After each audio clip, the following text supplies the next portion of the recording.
Did you just have ACL reconstruction surgery? We're gonna go over the top 5 things you need to be doing within the first 5 days of surgery.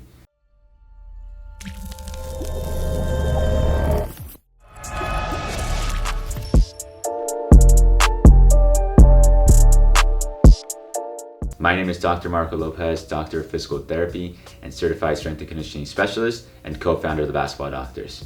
So you just had ACL reconstruction surgery. We're gonna go over what are the things that you need to be doing right away.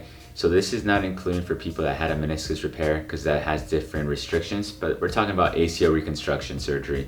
And for those people that haven't had surgery and wanna get a jump start of what's to start to do, this is a great video to help you prep for surgery. And for those people that haven't had surgery and wanna learn more about ACL rehab, the different graft types, what you should be focusing on before, check out our ACL rehab playlist down below. Great resource. But let's just jump into the 5 things you need to be doing. All right, the first one is ice. I know ice gets some bad rep. People are saying not to use ice, but ice is very good at pain relief, and it also helps decrease some swelling. But the main thing is gonna be that pain relief. Because when you have surgery, depending on the graft type you have, let's say you have patellar tendon, they get pieces of the patellar tendon, so that gets a little painful, or quad tendon. So the ice is gonna be a very big component on providing that analgesic effect, meaning that decreasing that pain. And it's gonna allow us to do the other movements and other steps that we're talking about later down in this video. But ice is gonna be huge. We recommend 8 to 10 minutes of ice, but ice is gonna be a huge component of your rehab because it's gonna help decrease that pain, and that's gonna then lead you to do the other steps that we want you to do within the first 5 days. So ice is gonna be your best friend early on. Next to ice, what's really gonna help decrease swelling is number 2, compression. Compression is gonna be huge. A lot of times they give you a compression stocking. You wanna maintain as much compression as you can because the compression is gonna help facilitate the movement of the swelling up to your lymph nodes and everything. So make sure you have compression in your knee. That's why a lot of the times they give you that wrap or different little things, or yourself, you could get a wrap. Just make sure you have compression, tighten up the knee.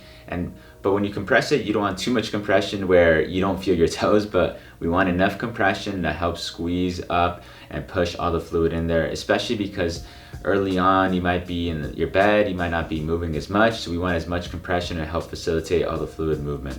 Number 3 is going to be one of the most important ones, is muscular activation.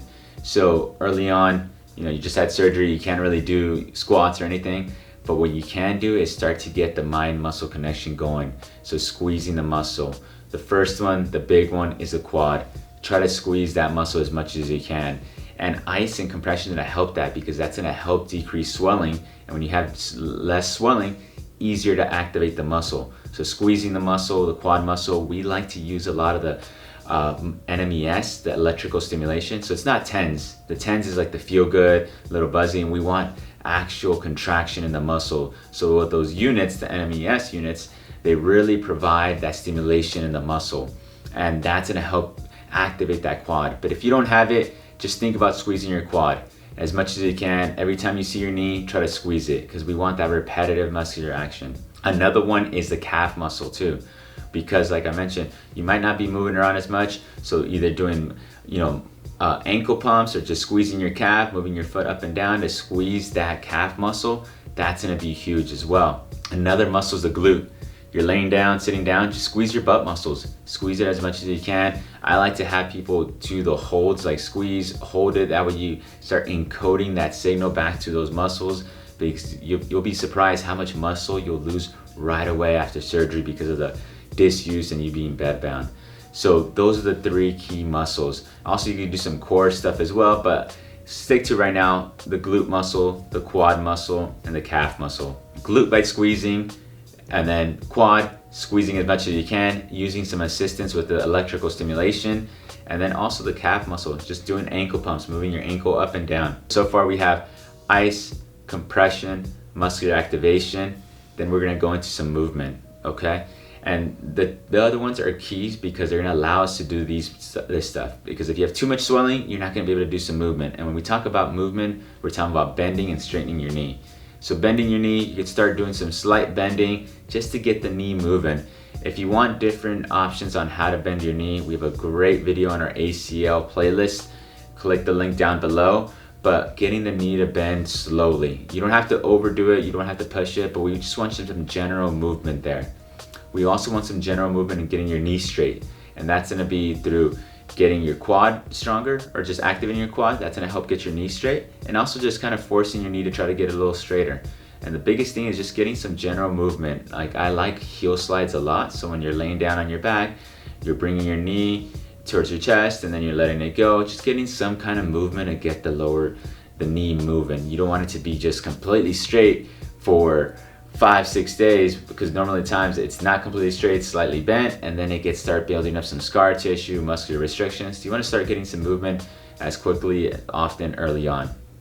Then the big thing is that we often see a lot of people do is they gotta get off the crutches too early. They're trying to show off to their friends and family, hey, I just had ACL surgery, I could walk without crutches.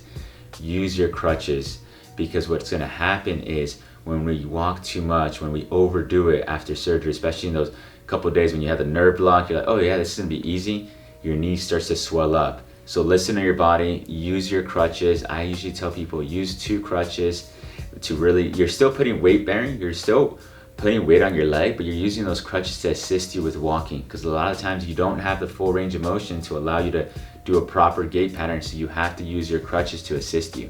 But that doesn't mean you're completely offsetting your weight with your ACL, because if you had ACL reconstruction surgery, you could put weight on it right away. It's if you have any meniscus repair, depending on the surgeons, we have restrictions on how much weight you could put in.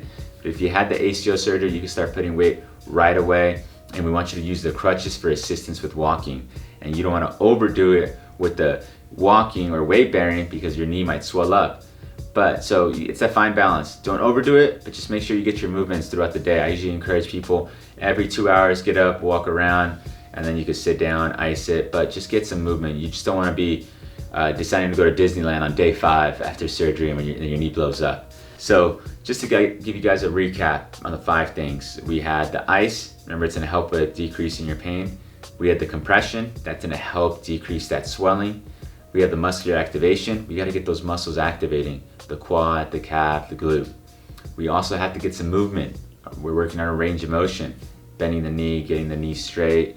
And then the 5th one was the crutches. Use the crutches, don't get off of them too early. Make sure you're getting some movement in, your weight bearing, putting some weight through your leg. If you guys have any questions regarding ACL early rehab, first week, comment below. We'll try to answer as many questions as you can. Also, if you need help with your ACL rehab, send us a message. We work with athletes online and in person here in Los Angeles, California. We are the Basketball Doctors. Let's ball for life.